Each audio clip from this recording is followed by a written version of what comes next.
Bismillahirrahmanirrahim. Assalamualaikum warahmatullahi wabarakatuh. Alhamdulillah, wassalatu wassalamu ala Rasulillah wa ala alihi wa ashabihi wa man walah. Asyhadu an la ilaha illallah wahdahu la syarika lah wa asyhadu anna Muhammadan abduhu wa rasuluh alladzi la nabiyya wa la rasula ba'dah. Allahumma salli wa sallim barik ala nabiyyina Muhammadin wa ala alihi wa sahbihi wa sallam ajma'in. Amma ba'd. Yang kami hormati para takmir Masjid Ulul Albab, wabil khusus Ketua Takmir Bapak Haji Masrufin, yang kami hormati para guru, para sepuh, tim sepuh, para alim ulama, tokoh masyarakat dan para jamaah sekalian yang kami cintai karena Allah. Alhamdulillah, malam ini kita bisa berkumpul di masjid yang kita cintai, yaitu di Masjid Ulul Albab. Walaupun hujan, alhamdulillah kita masih bisa datang. Salawat dan salam semoga Allah curahkan kepada Nabi kita Nabi Muhammad Sallallahu Alaihi Wasallam, pada keluarga beliau, sahabat beliau, dan seluruh umat yang mengikuti sunnah beliau hingga hari kiamat. Bapak Ibu semuanya sehat? Allah. Hujan ya Bapak Ibu. Saya minta maaf.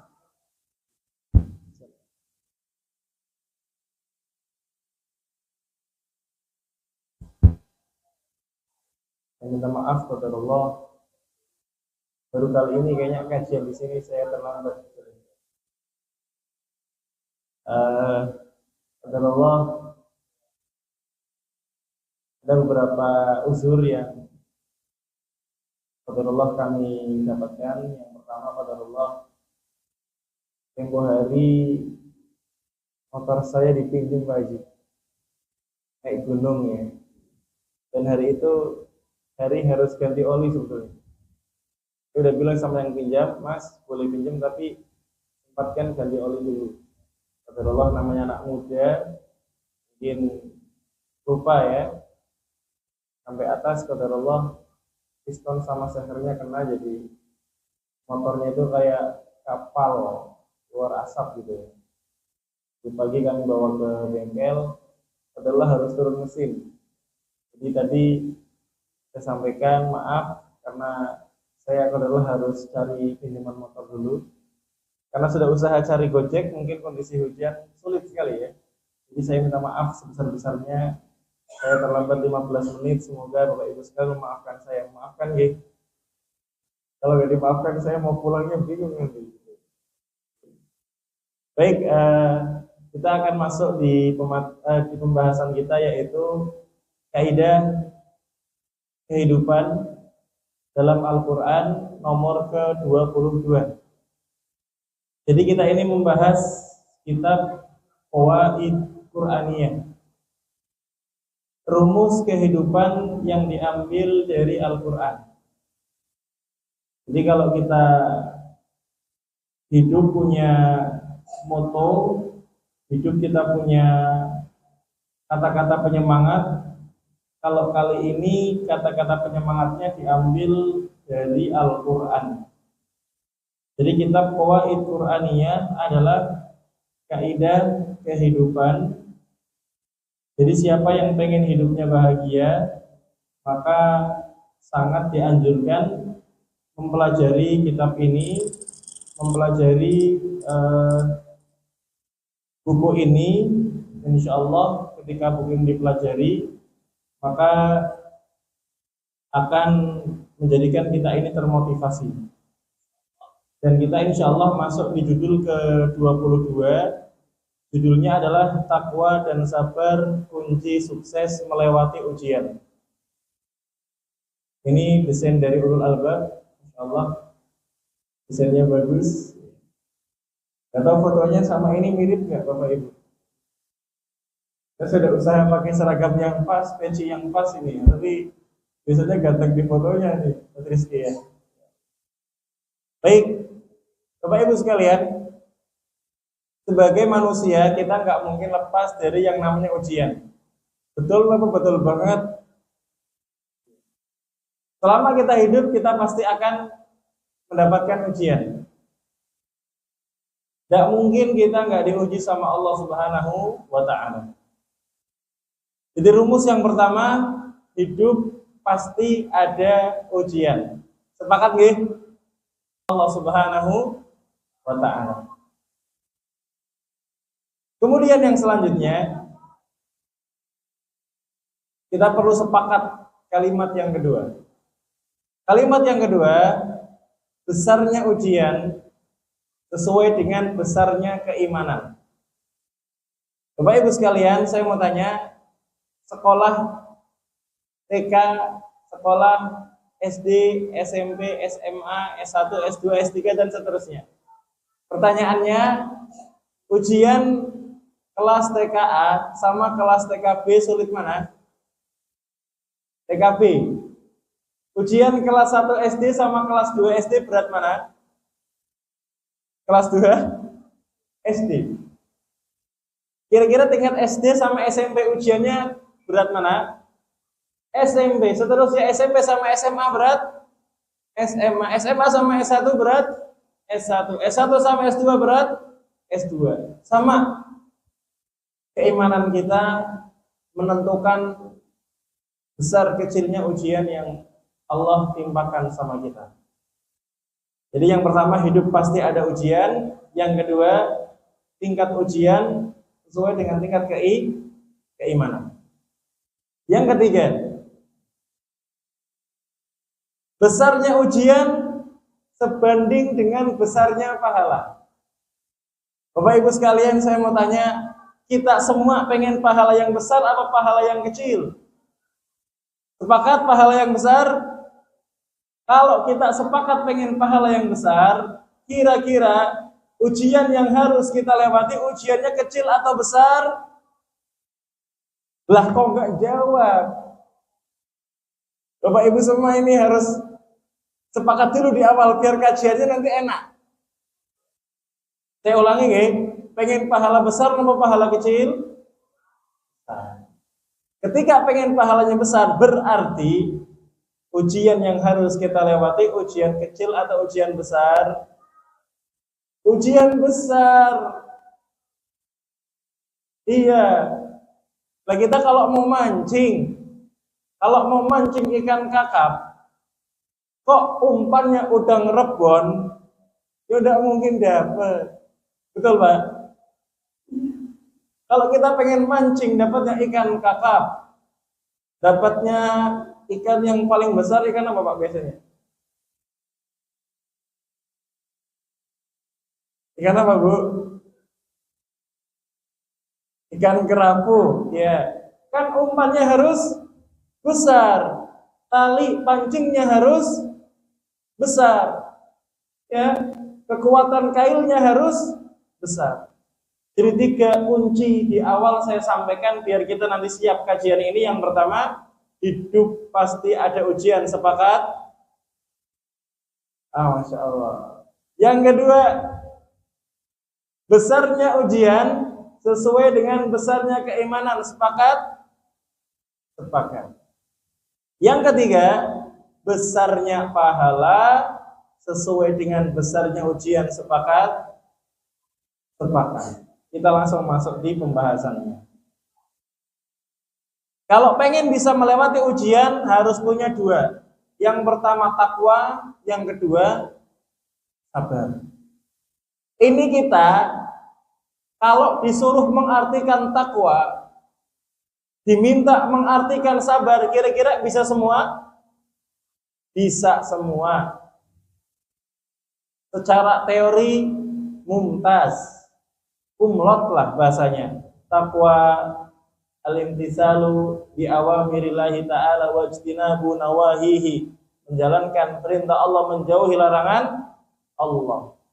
Lulus ngarep ujian teori.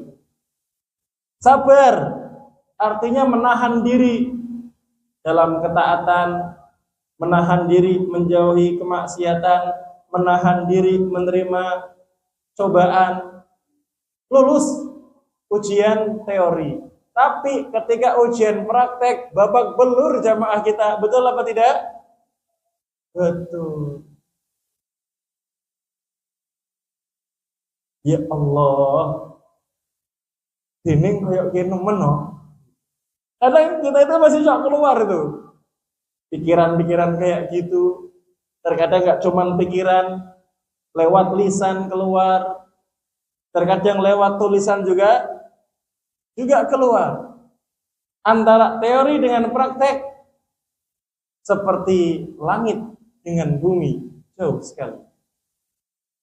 Maka jamaah yang dirahmati Allah Ta'ala, dalam kesempatan yang baik ini nanti kita akan sampaikan beberapa contoh real dalam kehidupan.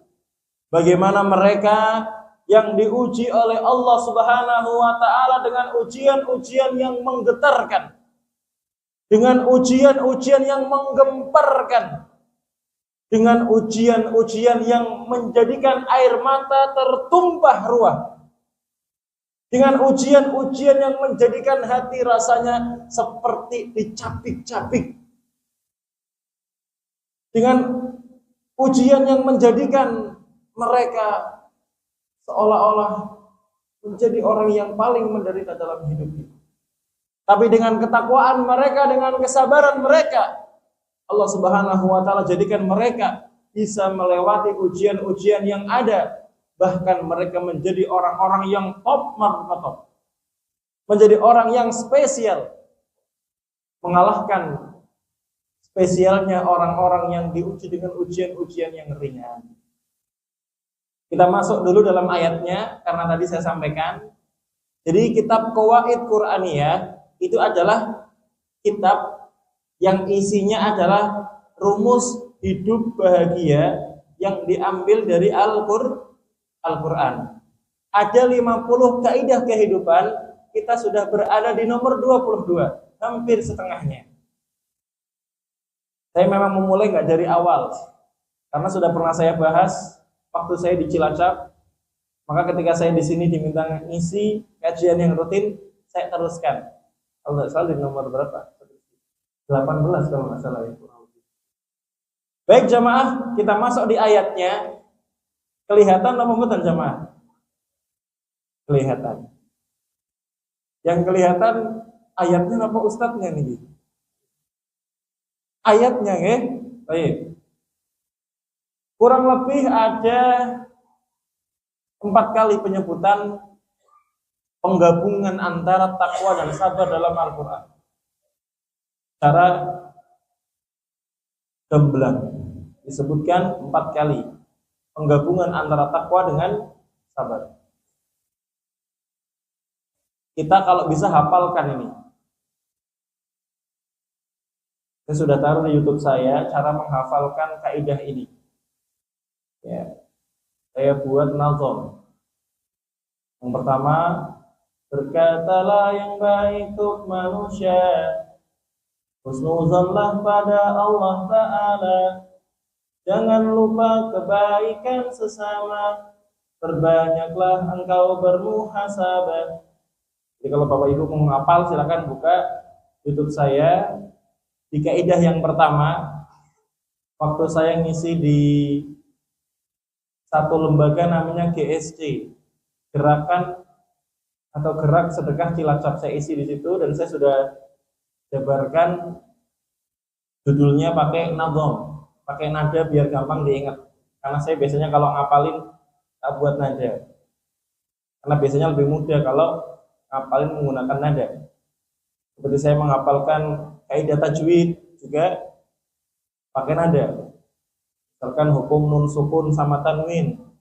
Innuni intaskun walid tanwini arba'u ahkamin fakhud tabini fal awwalul idhabu qabla ahrufi lil halqi sittin rutibat fal ta'rifi.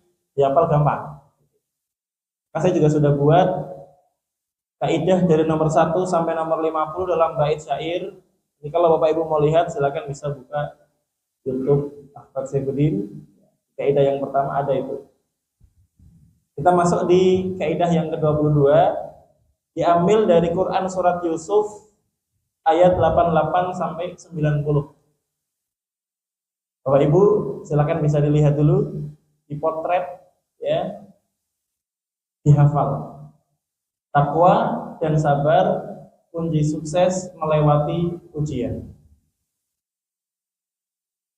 Allah Subhanahu wa taala berfirman, "Innahu man yattaqi wa yasbir fa innallaha la yudhi'u ajral muhsinin." Yuk kita hafal bareng-bareng. Innahu man yattaqi wa yasbir fa innallaha la yudhi'u ajral muhsinin. Artinya adalah sesungguhnya yang bertakwa dan bersabar, maka Allah tidak akan menyia-nyiakan pahala orang yang berbuat baik dengan sabar dan takwa.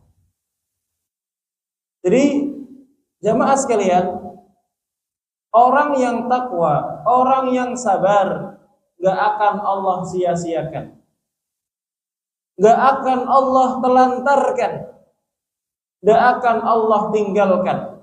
Sesulit apapun keadaannya, seberat apapun ujiannya, kalau dia bertakwa kepada Allah Ta'ala, tidak mungkin Allah sia-siakan, tidak mungkin Allah tinggalkan. Justru dengan takwanya, dengan sabarnya kepada Allah, Allah akan selamatkan dia, Allah akan bantu dia melewati setiap ujian yang ada dalam kehidupannya. Jadi Bapak Ibu yang dirahmati Allah Ta'ala, berharap gak dapat ujian itu adalah sebuah mimpi. Kalau bahasa kasarnya, mimpi. Jadi kalau ada permintaan, saya pengen gak diuji sama Allah, jawabannya apa? Mimpi. Tidak mungkin kita pasti diuji sama Allah Subhanahu wa Ta'ala.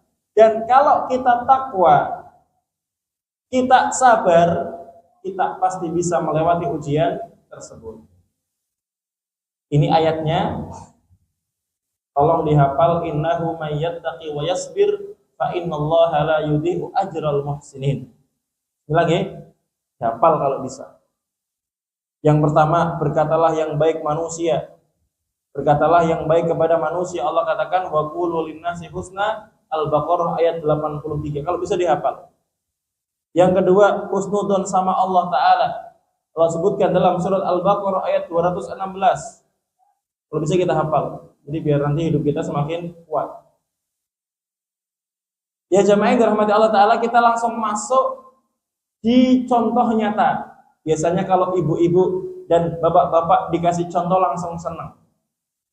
Kita masuk di contoh yang pertama, contoh kisah Nabi yang terkenal ganteng. Nabi siapa Ibu? Nabi Yusuf. Kisah Nabi Yusuf sudah pernah saya ceritakan. Di mana beliau ketika kecil dibuang di sumur, dipisahkan dari keluarga yang dicintainya, sendirian di sumur. Kira-kira sedih mboten Bapak Ibu? Kelongso. Ya kalau sumurnya di samping rumah aja nelangsa, ini sumurnya di tengah safar yang jauh. Maka kisah ini adalah kisah yang luar biasa, bagaimana beliau bertakwa sama Allah, bagaimana beliau sabar. Ketika beliau kemudian diambil oleh seorang musafir. Ketika ada musafir sedang ngerek timbo. Bahasa Indonesia ngerek timbo apa Pak? Menimba air. Ya.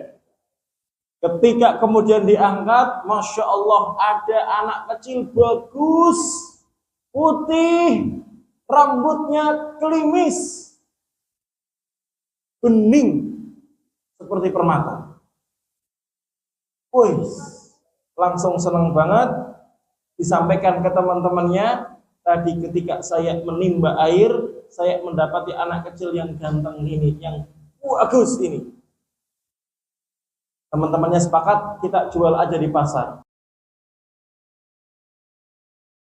Adopsi anak dijual di sana. Ya Allah, seorang nabi dijual di pasar. Tolong sahabatan Pak. Bisamanin bakhsin, dengan harga yang murah. Karena memang awalnya bukan beli, awalnya nemu. Makanya kalau dijual murah pun tidak rugi, nemu. Alhamdulillah yang beli seorang raja di Mesir. Bawa ke istrinya, Bu, ini bapak baru saja ngambil anak, tolong dirawat, Bu. Dirawat, Pak. Ternyata ketika besar, ketika remaja, ibu angkatnya jatuh cinta, setengah kelenger, tidur nggak nyenyak, makan nggak kenyang, selalu kepikiran, terbayang-bayang tampannya Yusuf, terbayang bagaimana bagusnya badannya Yusuf, sampai akhirnya sudah tidak kuat, panggil ke kamar, hai talak Yusuf. Aduh. Ini anak muda diginiin, kira-kira berat badan, Mbak? Berat.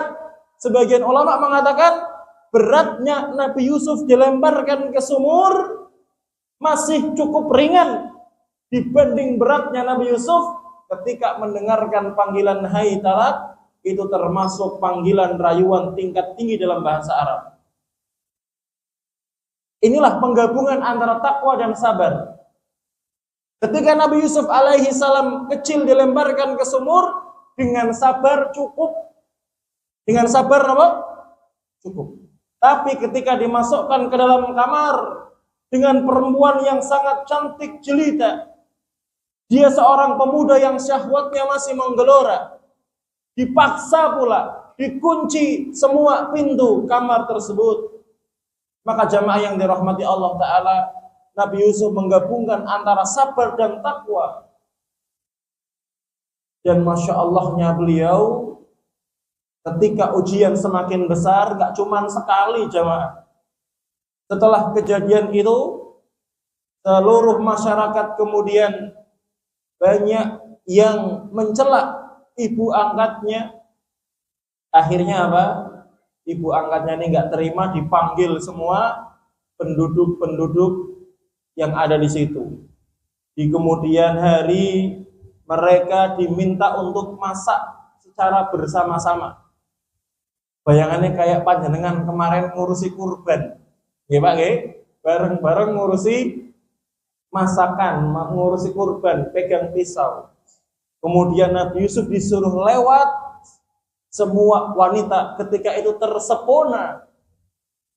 Tersepona apa terpesona? Terpesona dengan kegantengan Nabi Yusuf alaihi salam, sampai mereka mengatakan, demi Allah ini bukan manusia, ini adalah malaikat. Saking kemudian terseponanya mereka ketika kemudian mengirisi yang namanya, ada yang mengatakan buah, ada yang mengatakan sayur, yang dikupas bukan kulit sayurnya, bukan kulit buahnya yang dikelupas, yang diocei adalah kulit mereka sendiri. Bahkan mereka ada yang sampai memotong dari. Mereka terpesona dengan gantengnya Nabi Yusuf alaihi salam. Kemudian ratunya mengatakan, bahasa Pekalongan ini apa Pak? Oh, paling pas.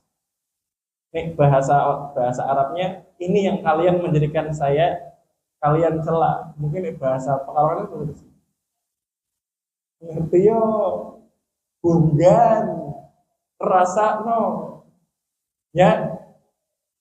Akhirnya Nabi Yusuf sudah, ini kalau saya di luar ngeri. Akhirnya milih apa jamaah? Sudahlah, saya di penjara saja. di penjara lebih saya sukai daripada di luar kondisinya tidak kondusif seperti ini. Dimasukkan ke dalam mana jam penjara lama. Intinya ketika beliau berhasil menafsirkan mimpinya raja melihat ada 7 ekor sapi yang gemuk dimakan 7 ekor sapi yang kurus. Dan juga melihat ada semacam, Bapak tahu lambang Nasiatul Aisyah itu ya, padi ya. Ada padi yang ada isinya, ada padi yang kosong. Nabi Yusuf kemudian menafsirkan akan ada 7 tahun masa subur, 7 tahun setelahnya masa paceklik. 7 tahun pertama ditabung untuk menghadapi masa paceklik di 7 tahun kedua, atau sebagaimana penafsiran para ulama. Akhirnya Nabi Yusuf diangkat menjadi seorang bendahara Mesir, menteri keuangannya Mesir. Nek bahasa Indonesia apa menteri keuangan, Pak? Menkeu gitu. Lah ketika beliau menjadi menteri keuangan, tibalah di mana masa paceklik tiba. Maka banyak orang yang minta bantuan. Banyak orang yang minta bantuan. Sesi pertama, Nabi Yusuf ketemu dengan 10 saudara seayahnya yang dulu melemparkan kemana, Pak? Ke sumur. Tanya, mana? Dari mana kalian? Saya dari sini, namanya ini. Oh bener. Tapi yang 10 itu nggak tahu kalau itu Nabi Yusuf. Kalian ini berapa bersaudara sebetulnya? 12. Yang satu sudah nggak tahu kemana katanya. Yang satu di rumah jagain bapak. Ya sudah, besok tolong bawa ke sini semua 11 biar nanti bantuan kalian banyak. Ketika kemudian 11 datang, bapaknya sudah bilang, tolong ini adikmu dijaga. Aku nggak pengen kehilangan untuk yang kedua kalinya. Dulu saya sudah kehilangan Yusuf, jangan sampai saya kehilangan Bunyamin. Sumpah, kita akan jaga. Ternyata jamaah, Nabi Yusuf sudah mengatur strategi. Panggil Bunyamin, Min, bahasanya gitu ya kalau bahasa kita. Ya, saya ini Yusuf. Wah, Yusuf, ya, diam ya. Ini gelasnya raja, masukkan ke kantongmu. Masukkan ke kantong bantuanmu. Setelah jalan mau keluar, 11-11-nya diumumkan. Stop. Kenapa? Gelasnya raja hilang. Kalian semua berhenti di sini. Kita akan periksa. Kita akan melakukan yang namanya sweeping. Gak mungkin kami mencuri. Sudah diam, kita periksa dulu. Dicek satu-satu, ternyata di dalam kantongnya Bunyamin ada gelasnya raja. Memang 10 orang ini sembrono, Pak. Mengatakan apa? Oh, berarti nek orang ini pernah nyuri. Berarti dia dan saudaranya, maksudnya Yusuf, sebelumnya pernah nyuri juga gitu. Nabi Yusuf sudah terpancing itu sebetulnya. Tapi sabar. Ya sudah, sekarang Bunyamin kita tahan. Silakan kalian pulang, bawa ke sini bapak ibu kalian. Tolonglah Mas, jangan ini yang ditahan. Gantilah salah satu di antara kami yang 10 ini. Tuker nggak apa-apa. Oh nggak bisa. Ini yang terbukti ada gelasnya raja. Harus ini yang ditahan. Mereka pulang, bilang sama bapak ibunya. Kemudian apa jamaah yang dirahmati Allah Subhanahu wa taala, datang kembali ke kerajaan. Tapi bapaknya itu sudah dititipin salah satu kainnya. Salah satu kain, ini tolong kasihkan ke bapak kalian. Setelah pulang, Pak, ngapurone Pak, ngopo? Bunyamin Pak, Bunyamin tertahan, nangis bapak. Kalian ini gimana sih? Lebih nangis Pak ya. Tapi ini ada titipan kain, langsung dipegang. Loh, ini kok baunya Yusuf nih? Ya, baunya Yusuf ini. Kata mereka, bapak ibu biasa, si koyong biyen, panjang senengnya koyong ini. Udah kita berangkat. Ternyata Pak setelah mencium kainnya Nabi Yusuf itu langsung bisa lihat Pak, masya Allah nggak? Ya Allah. Dulunya nangis sampai kering air matanya buta, setelah kemudian mendapatkan secercah kainnya Nabi Yusuf, bisa lihat lagi. Sampai kemudian ke kerajaan, Yusuf mengatakan, ya, kisahkan ini kisahnya nih ya. Falamma dakhalu alaihi qalu ya ayyuhal aziz massana wa ahlana ad-durr wa ji'na bi bida'atin musjadin fa'awfi lana al-kayla wa tasaddaq alaina. Ketika mereka datang ke kerajaan, wahai yang mulia, wahai raja yang mulia, wahai menteri keuangan yang mulia, kami ini sudah kesulitan. Keluarga kami sudah kesulitan. Kami membawa barang-barang yang sederhana ini, tolong diganti dengan timbangan yang berat dan sedekahlah kepada kami. Innallaha yajzil mutasaddiqin. Allah pasti membalas orang-orang yang bersedekah. Lihat jawabannya Nabi Yusuf. Qala hal alimtum ma fa'altum bi Yusuf wa akhihi id antum jahilun. Kalian ingat enggak apa yang kalian lakukan dengan Yusuf dan saudaranya Bunyamin? Saat kalian dahulu sedang dalam keadaan jahil.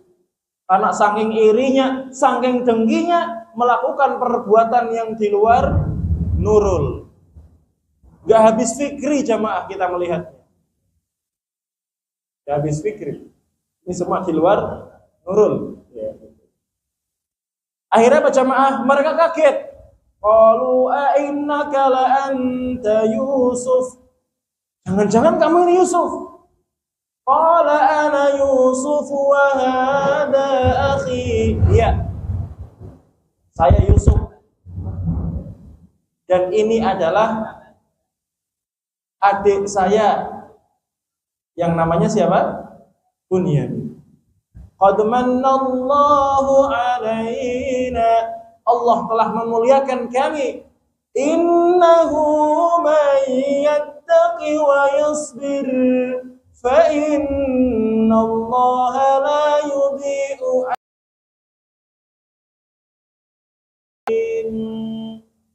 Sungguh siapa yang takwa, siapa yang sabar, ini judul kita. Siapa yang takwa, siapa yang sabar, Allah tidak akan sia-siakan pahala mereka. Quran surat Yusuf ayat 88 sampai 90. Jamaah, pertanyaannya, ujian yang diterima Nabi Yusuf berat bukan jamaah? Berat. Wong jajile urung duwe dosa. Jajile urung ngerti apa-apa dibalangke ning sumur. Gak lihat bapaknya lagi, gak lihat adiknya lagi. Terpisahkan dari kampungnya. Melaskan buatan jamaah? Melaskan. Bapaknya sampai nangis buta. Dewasa, qadarullah diuji dengan ujian yang menggetarkan jiwa raga.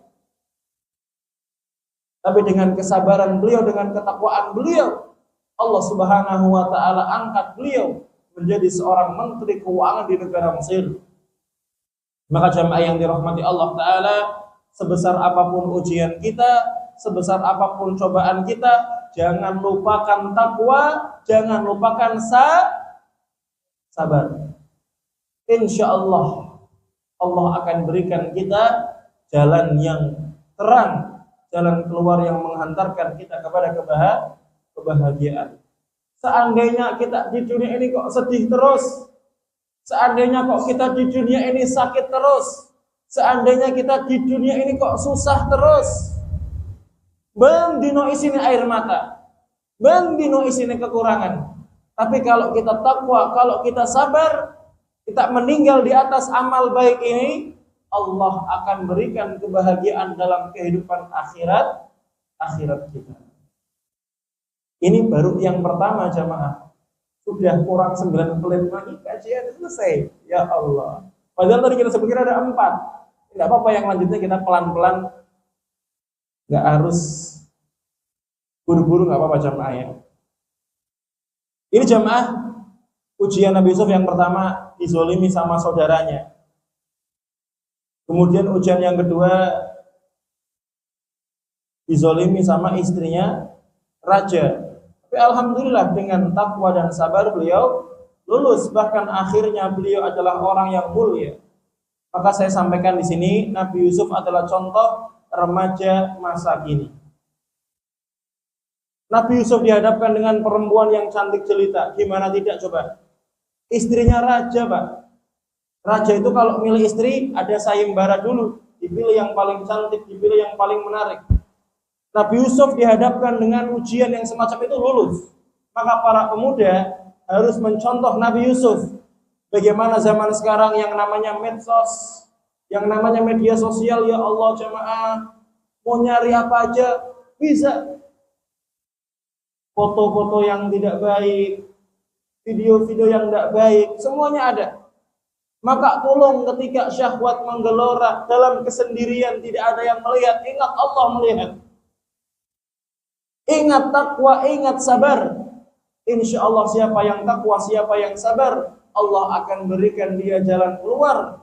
Dia bisa sukses melewati setiap ujian yang ada. Ini yang pertama. Sekarang yang kedua. Yang kedua adalah cerita Perang Badar. Perang apa jemaah? Perang Badar. 300 melawan 1000. Dan kaum muslimin senjatanya apa adanya ketika itu. Ada yang megang tutup panci jemaah. Karena nggak punya tameng, pegangnya apa? Tutup panci.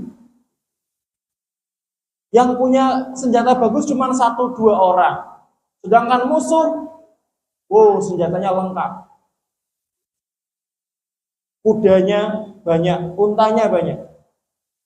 Tapi jamaah yang dirahmati Allah Subhanahu wa taala, dengan kesabaran dan ketakwaan kaum muslimin, Allah Subhanahu wa taala menangkan kaum muslimin. Disebutkan dalam Quran surat Ali Imran ayat 124 sampai 125. Ittaqulu lil mu'minina alan yakfiyakum ay yumiddakum rabbukum bisalasati alafin minal malaikati munzalin. Apakah kalian ingat ketika kamu Muhammad mengatakan kepada orang-orang beriman, apakah tidak cukup bagi kalian Allah membantu kalian dengan 3.000 malaikat yang diturunkan dari langit? Jadi jamaah yang dirahmati Allah Ta'ala, memang pasukan kaum muslimin 300. Kesabaran dan ketakwaannya Allah kirim 3.000 malaikat. Dan di perang Badar itu, jin itu juga ikut perang. Jin, setan nyamar jadi manusia ikut perang. Tapi ketika melihat malaikat turun, malaikat terbuat dari cahaya, jin terbuat dari api. Melihat malaikat turun, kabur jemaah. Jin-jinnya apa? Kabur. Bala in tasbiru wa tattaqu wa ya'tukum min fawrihim hadha yumdidukum rabbukum bi 5,000 minal malaikati musawwimin. Tentu saja cukup jika kamu bersabar dan bertakwa, dan mereka datang menyerang kamu dengan seketika itu juga, niscaya Allah menolong kamu dengan 5.000 malaikat yang memiliki tanda. Jadi jamaah yang dirahmati Allah Ta'ala, Allah sebutkan kalau kamu sabar, kalau kamu bertakwa sama Allah, sekalipun mereka datang tiba-tiba, Allah akan kirim bantuan dengan yang lebih banyak, 5.000 malaikat jamaah. Berapa malaikat? 5.000 malaikat. Masya Allah. Makanya kaum muslimin menang 300 melawan 1000, karena Allah Subhanahu wa ta'ala kirim malaikat yang banyak dengan kesabaran dan ketakwaan mereka. Jamaah yang dirahmati Allah Subhanahu wa ta'ala, ini contoh yang kedua. Kita masuk ke contoh yang ketiga adalah perang Uhud. Perang apa? Perang Uhud. Ya, perang Uhud adalah perang yang spektakuler ya. Jadi waktu itu ada bukit Uhud. Nah ini seperti ini, kelihatan ya? Kelihatan Bu? Di sini ada sebagian pemanah. Jumlahnya sekitar 40 pemanah. Kaum muslimin di sini. Kaum musyrikin banyak banget di sini.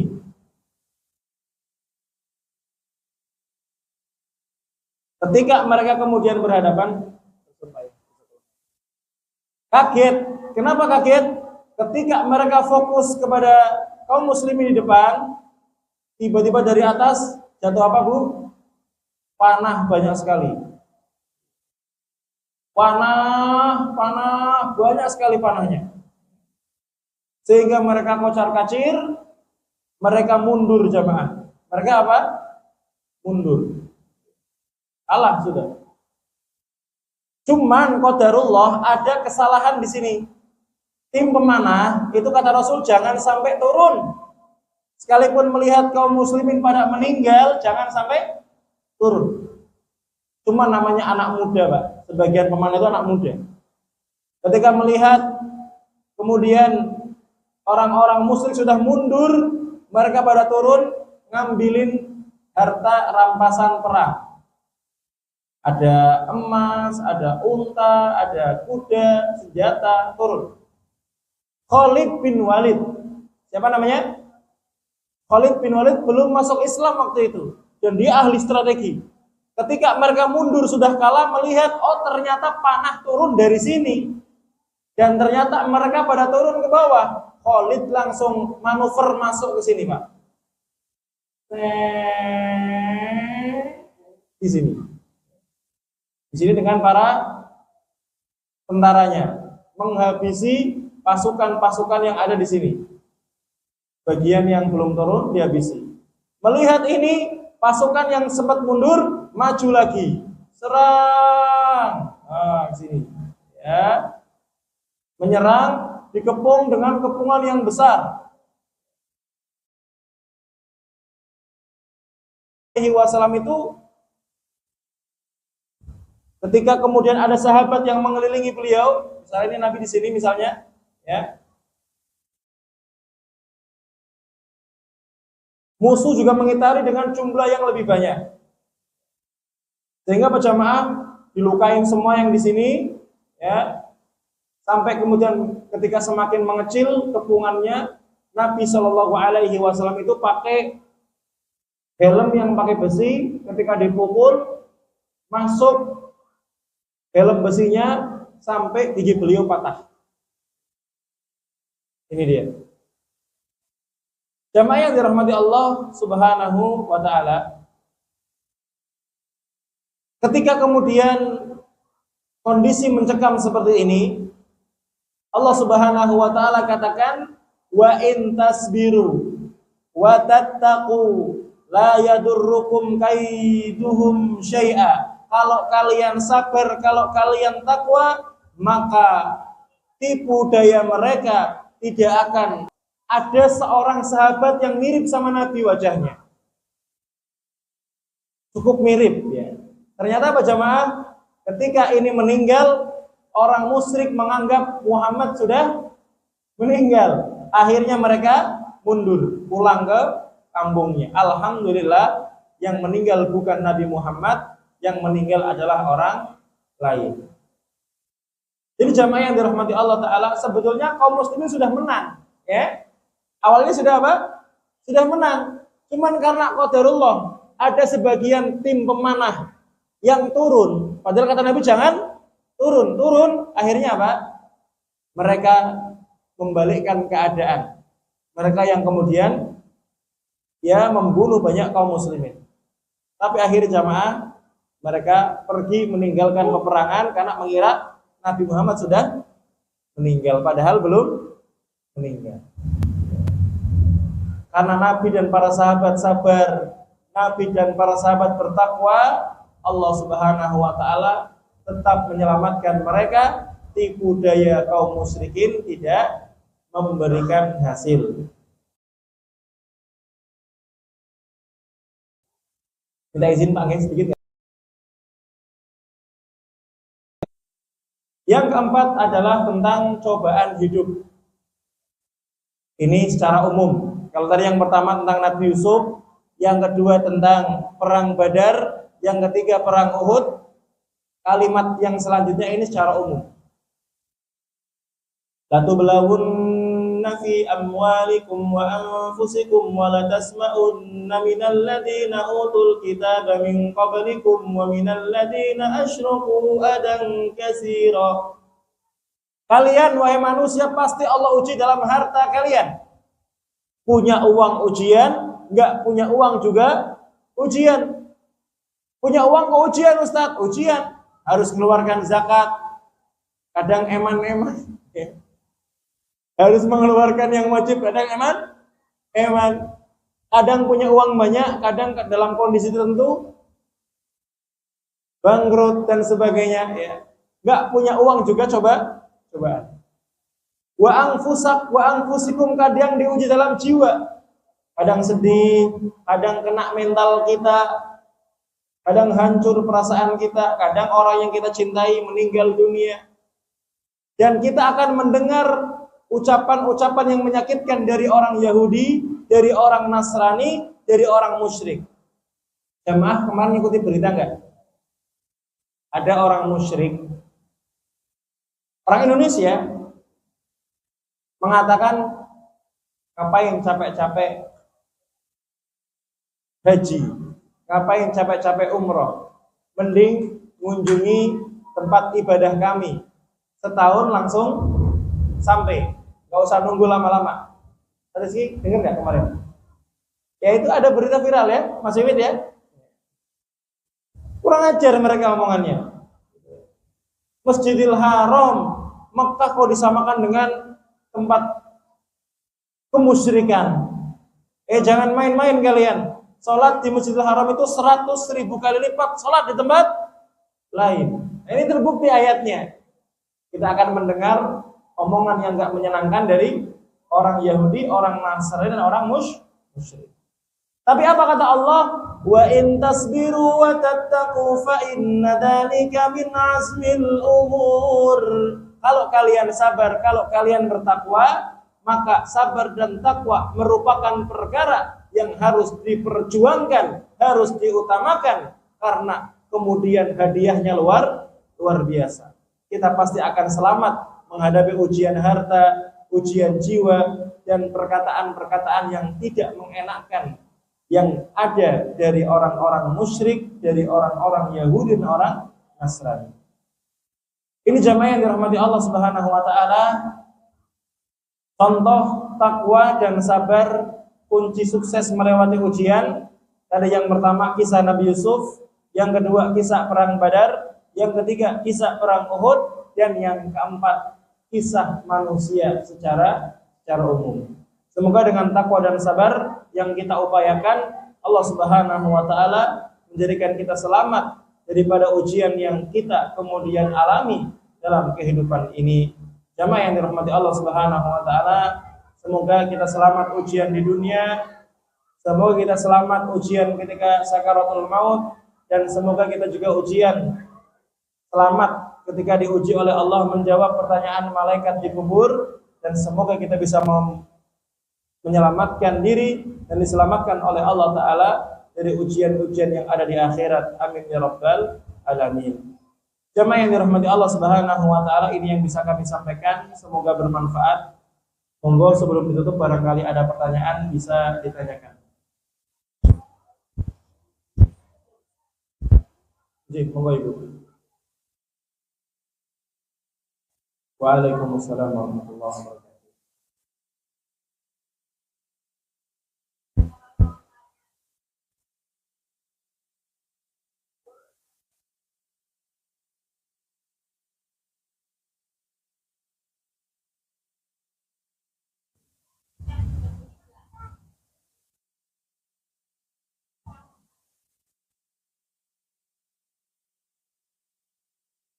Ya,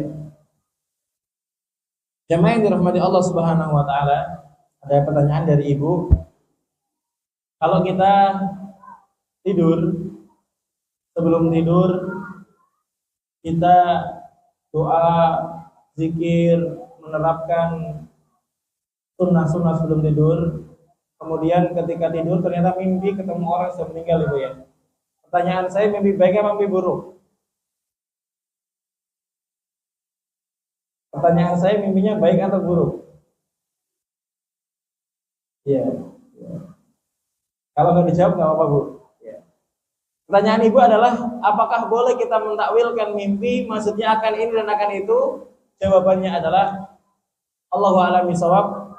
Menakwilkan mimpi itu adalah sesuatu yang sangat rumit. Nabi Yusuf adalah orang yang Allah berikan kemampuan bisa menakwilkan mimpi. Dulu saya pernah belajar ketika kuliah, ada kitabnya Ibnu Sirin tentang tafsirul ahlam. Itu sulit, Pak. Udah bahasanya Arab, kalimatnya tingkat tinggi, diurutkan dari abjad A dan seterusnya. Misalkan mimpi ketemu Abu Bakar artinya apa dan seterusnya ya. Jadi kalau menampilkan mimpi sendiri, saya rasa aksannya jangan. Karena menafsirkan mimpi itu ada spesifikasi orang yang tertentu, Pak. Dan itu memang bahasanya sulit kitabnya ya. Saya aja ketika sudah buka di awal-awal kayaknya belum siap saya gitu ya. Makanya saya tutup lagi ya. Kalau yang pintar menafsirkan mimpi diantaranya kalau di Muhammadiyah itu Ustaz Faizar. Faizar itu termasuk pintar ya. Tapi saya sendiri kadang menggunakan ilmu itu untuk ruqyah. Jadi saya pernah punya pasien, seorang calon dokter perempuan. Jadi beliau itu anaknya seorang pegawai yang mana dia itu pindah rumah dinas. Kan biasa Pak ya kalau naik pangkat pindah rumah dinas gitu ya, sesuai dengan kelasnya. Ternyata sebelum ditempati beliau, ditempati oleh seorang Nasrani, dan itu seorang Nasrani yang kuat, yang biasa ngadakan ritual di rumah. Kisahnya itu anaknya punya perubahan yang drastis, dulu rajin sholat, nggak mau sholat, dulunya penyabar, pemarah. Akhirnya saya dipanggil, saya tanya-tanya sama mbaknya ya, calon dokter itu. Jadi keluarga itu ada bapak, ibu, ada adiknya laki-laki sama orangnya.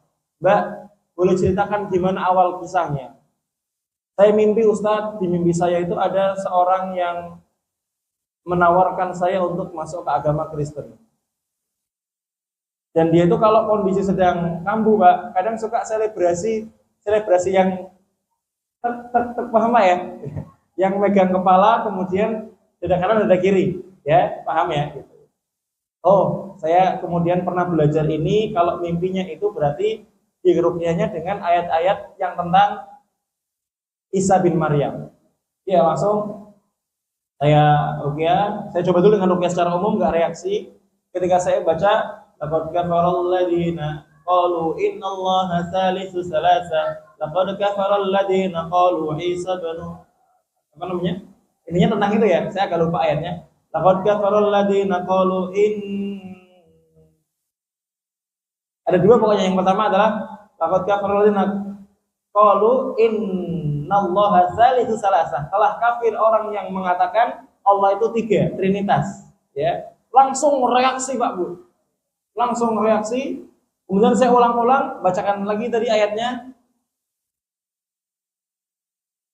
Langsung reaksi. Setelah itu alhamdulillah saya sudah tahu kuncinya. Kemudian saya ruqyah dengan Al-Baqarah dari awal sampai akhir. Dia nggak punya penyakit dalam, muntah darah, Pak. Muntah apa?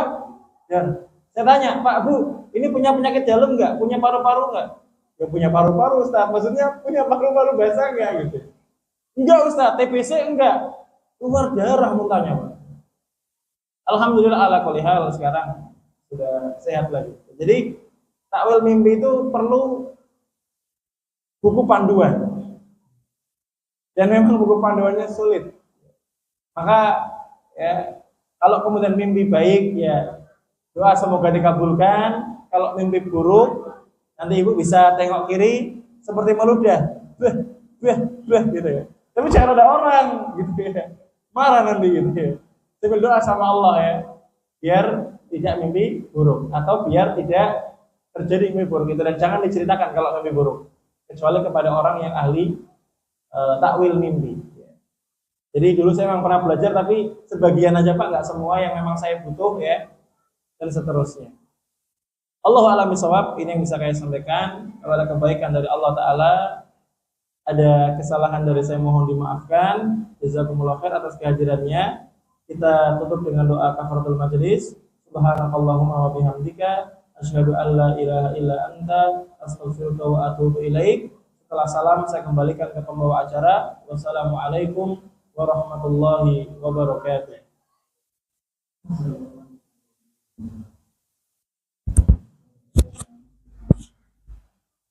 Bismillahirrahmanirrahim.